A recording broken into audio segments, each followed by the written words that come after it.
paranormal news, and I have a story for you. Kind of an inspirational, feel-good story. So there is a paranormal team called Parascience, and I might be in love with them right now. Why is this group so important?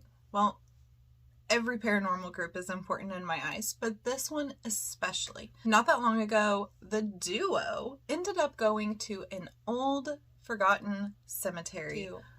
I do believe that I said cemetery, and I just want to clarify that this is a graveyard. It was attached to a church. We'll get to that. So why are the two so important? Why are they inspiring me and hopefully you?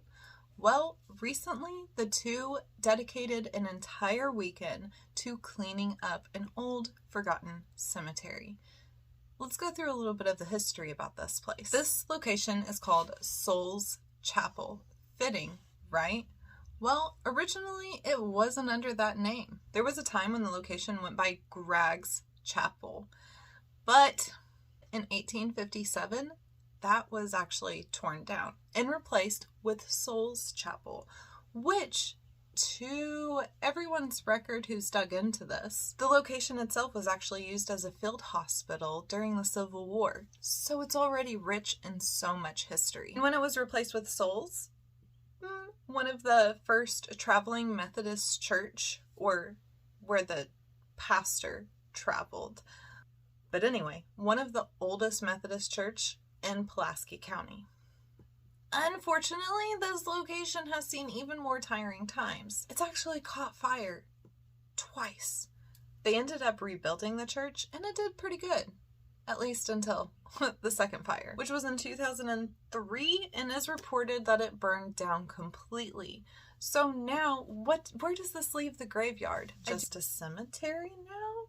Can it still be called a graveyard if there's no church that's attached to it? It's really sad, and it's horrible to see areas like this, whether they're historical buildings or whether they're grave sites. It's sad to see them wither away and just become overgrown and hidden. But Karen Miles and Sandra Hughes took matters into their own hands, and so much kudos and props to them.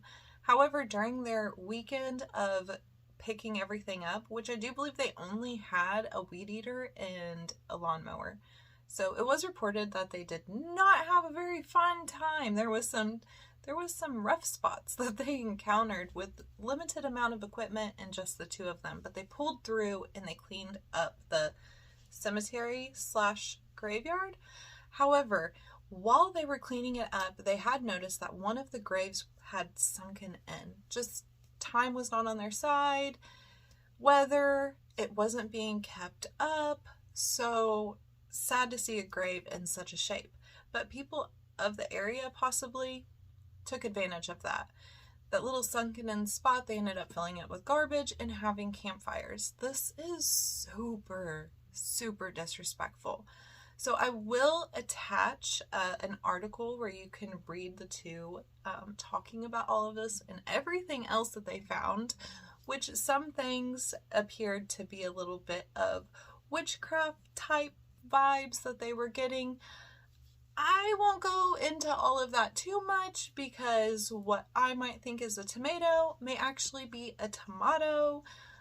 But still, we shouldn't be leaving behind any type of messes. We should definitely be being respectful of the places that we investigate. And that is one of the messages that the two were trying to share the most. It was so sad to see that there had been so much vandalism done to these grave sites. And again, this is a historical spot.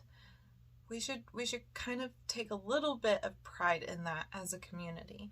When you're doing investigations, please, please, please, please, please, just stay respectful. It's not hard. All right, I love you. Thank you so much for watching, and I will have something super interesting / creepy, but definitely paranormal involved next Monday. Stay creepy.